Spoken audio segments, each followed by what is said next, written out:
So match ಹೆಂಗಿತ್ತು ಅಂತ ಹೇಳಿದ್ರೆ ಎಲ್ಲ ಡ್ರೆಸ್ಸಿಂಗ್ ರೂಮ್ ಅಲ್ಲಿ ಕೂಡ ವೇಟ್ ಮಾಡ್ತಿದ್ದಾರೆ ಆಯ್ತಾ.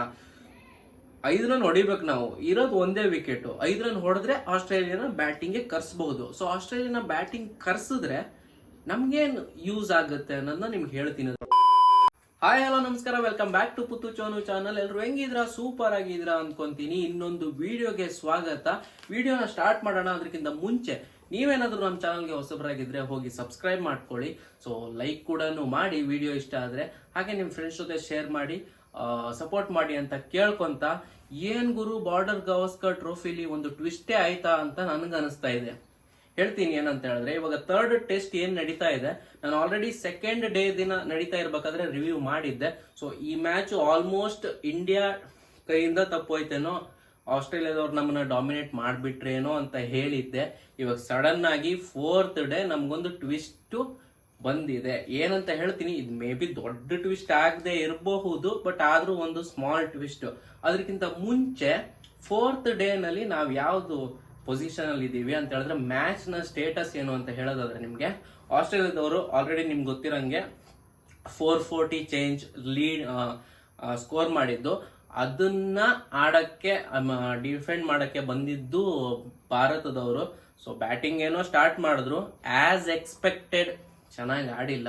ಸೊ ಓಪನರ್ಗಳು ಅಂತ ಹೇಳೋದ್ ಬೇಡ, ಜೈಸ್ವಾಲ್ ಕೈ ಕೊಟ್ರು ಅಂತಾನೆ ಹೇಳ್ಬೋದು, ವಿರಾಟ್ ಕೊಹ್ಲಿ ಮತ್ತೆ ಕೈ ಕೊಟ್ರು ಅಂತ ಹೇಳ್ಬೋದು. ಆಮೇಲೆ ನಿಮ್ಗೆ ರೋಹಿತ್ ಶರ್ಮಾ ಕಡೆಯಿಂದನೂ ಪರ್ಫಾರ್ಮೆನ್ಸ್ ಇಲ್ಲ. ಬಟ್ ಏಕಾಂಗಿಯಾಗಿ ನಿಂತಿದ್ ಮಾತ್ರ KL ರಾಹುಲ್ 84 ರನ್ಸ್ ನ ಹೊಡೆದ್ರು. ಅದಾದ್ಮೇಲೆ ಸ್ವಲ್ಪ ಸಾಥ್ ಕೊಟ್ಟಿದ್ದು ಅಂತ ಹೇಳಿದ್ರೆ ನಮ್ಮ ರವೀಂದ್ರ ಜಡೇಜಾ 77 ರನ್ಸ್.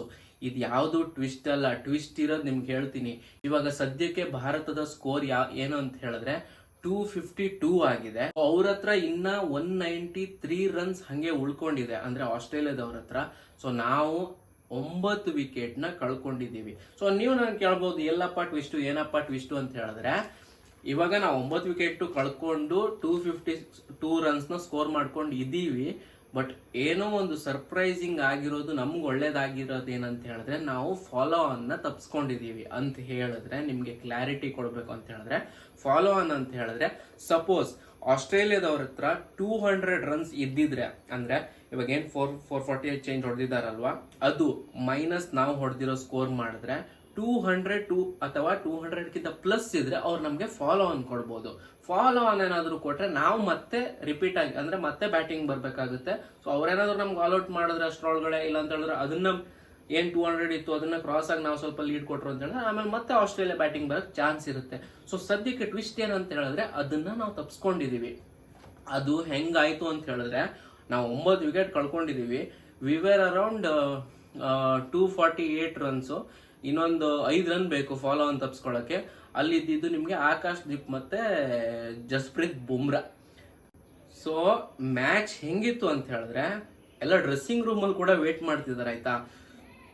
5 ರನ್ ಹೊಡಿಬೇಕು, ನಾವು ಇರೋದು ಒಂದೇ ವಿಕೆಟ್. 5 ರನ್ ಹೊಡೆದ್ರೆ ಆಸ್ಟ್ರೇಲಿಯಾನ ಬ್ಯಾಟಿಂಗ್ಗೆ ಕರ್ಸಬಹುದು. ಸೊ ಆಸ್ಟ್ರೇಲಿಯಾನ ಬ್ಯಾಟಿಂಗ್ ಕರ್ಸಿದ್ರೆ ನಮ್ಗೇನು ಯೂಸ್ ಆಗುತ್ತೆ ಅನ್ನೋದನ್ನ ನಿಮ್ಗೆ ಹೇಳ್ತೀನಿ. ಅದಕ್ಕಿಂತ ಮುಂಚೆ ಮ್ಯಾಚ್ ಸಿಚುವೇಶನ್ ಮಾತ್ರ 5 ರನ್ ಬೇಕು. ನಾನು ಸೀರಿಯಸ್ ಆಗಿ ನಾನು ಟಿವಿಲಿ ನೋಡಿಲ್ಲ, ಫೋನ್ ಹಿಡ್ಕೊಂಡು ಕೂತಿದ್ದೆ, ಬಿಕಾಸ್ ಸ್ವಲ್ಪ ವರ್ಕ್ ಮಾಡ್ತಾ ಇದ್ದೆ. ಫೋನಲ್ಲಿ ಹಿಂಗ್ ಹಿಡ್ಕೊಂಡು ಕೂತಿದ್ದೀನಿ, 5 ರನ್ ಬೇಕು, ವಿಕೆಟ್ ಹೋಯ್ತನೋ ಆ ತರ ಇತ್ತು ಮೂಮೆಂಟು. ಆಕಾಶ್ ದೀಪ್ ಇಂದ ಒಂದು ಎಡ್ಜ್ ಆಗುತ್ತೆ, ಅದು ಬೈ ಮಿಸ್ ಆಗಿ ನಾನು ಕ್ಯಾಚ್ ಅಂದ್ಕೊಂಡ್ಬಿಟ್ಟೆ. ಸ್ಲಿಪ್ ಇಂದ ಸ್ವಲ್ಪ ಆ ಕಡೆ ಸಿಲಿ ಪಾಯಿಂಟ್ ಅಂತ ಹೇಳ್ಬೋದು. ಸೊ 4 ಹೋಗ್ಬಿಡ್ತು ಗುರು. ಅಲ್ಲಿಗೆ ನಾವು ಆ ರನ್ಸ್ ನ 4 ರನ್ಸ್ ಏನೋ ಬೇಕಾಗಿತ್ತು, ಅದು ನಮ್ಗೆ ಸಿಕ್ಬಿಡ್ತು. ಫಾಲೋ ಆನ್ ಇಂದ ತಪ್ಸ್ಕೊಂಡ್ಬಿಟ್ರಿ. ಕ್ರೇಜಿ ಆಗಿತ್ತು ಮ್ಯಾಚ್ ಮಾತ್ರ. ಇವಾಗ ನಾನು ಫಸ್ಟ್ ನಿಮ್ಗೆ ಸೆಕೆಂಡ್ ಡೇ ರಿವ್ಯೂ ಮಾಡಿದಾಗ, ಅನಾಲಿಸಿಸ್ ಮಾಡಿದಾಗ ಅವಾಗ ಹೇಳಿದ್ದೆ, ಭಾರತ ಡ್ರಾ ಮಾಡ್ಕೊಂಡ್ರೆ ಸಾಕು, ವಿನ್ನಿಂಗ್ ಚಾನ್ಸ್ ತುಂಬಾ ಕಡಿಮೆ ಇದೆ ಅಂದ್ಬಿಟ್ಟು. ಇವಾಗ ಹೇಳ್ತಿದ್ದೀನಿ, ಭಾರತ ಡ್ರಾ ಇದು ಪಕ್ಕ ಆಗುತ್ತೆ ನನ್ನ ಪ್ರಕಾರ, ಡ್ರಾನ ಮಾಡ್ಕೊಬಹುದು. ಬಟ್ ಇಂಡಿಯಾಗೆ ವಿನ್ ಆಗೋಕ್ಕೂ ಒಂದು ಚಾನ್ಸ್ ಬಂದಿದೆ ಇವಾಗ. ಹೆಂಗಂತ ಹೇಳಿದ್ರೆ, ಆಸ್ಟ್ರೇಲಿಯಾನೇ ಮತ್ತೆ ಬ್ಯಾಟಿಂಗ್ ಕರ್ಸ್ತಿರೋದ್ರಿಂದ ಆಸ್ಟ್ರೇಲಿಯಾ ಸ್ಟಾರ್ಟಿಂಗ್ ಅಲ್ಲಿ ಅವ್ರ ಮ್ಯಾಚ್ ವಿನ್ ಆಗಕ್ಕೆ ನೋಡ್ತಿರ್ತಾರೆ. ಹೆಂಗಂತ ಹೇಳಿದ್ರೆ, ಇವಾಗ ಸದ್ಯಕ್ಕೆ 193 ರನ್ಸ್ ಅವ್ರ ಹತ್ರ ಇದೆ. ನಾಳೆ ಭಾರತ್ ಮಳೆ ಏನಾದ್ರು ಬರದೆ, ಮಳೆ ಬಂದ್ಬಿಟ್ರೆ ಅದು ಡ್ರಾನೇ. ಮಳೆ ಬರದೆ ಭಾರತದವರು ಬ್ಯಾಟಿಂಗ್ ಬಂದರೆ ಬುಮ್ರಾ ಮತ್ತು ಆಕಾಶ್ದೀಪ್ ಬಂದು ಇನ್ನೊಂದು ಹತ್ರ ನೋಡ್ದು ಔಟ್ ಆದ್ರೂ 183 ರನ್ಸ್ ಅವ್ರ ಹತ್ರ ಇರುತ್ತೆ. ಸೊ ಅವ್ರೇನು ಮಾಡ್ತಾರೆ, ಇನ್ನೂ ಒಂದು ಎಕ್ಸ್ಟ್ರಾ ಒಂದು 100 150 ಇಲ್ಲ 200 ಹೊಡೆದು ಒಂದು 350 ರೇಂಜ್ಗೆ ಮಾಡಿ ಭಾರತದವ್ರಿಗೆ ಹೊಡಿದಿದ್ದಂಗೆ ಮಾಡಿ ಟಾರ್ಗೆಟ್ನ ಕೊಡೋಣ ಅಂತ ಅವ್ರು ಫಿಕ್ಸ್ ಆಗಿ ಬರ್ತಾರೆ ನಾಳೆ, ಆಯಿತಾ.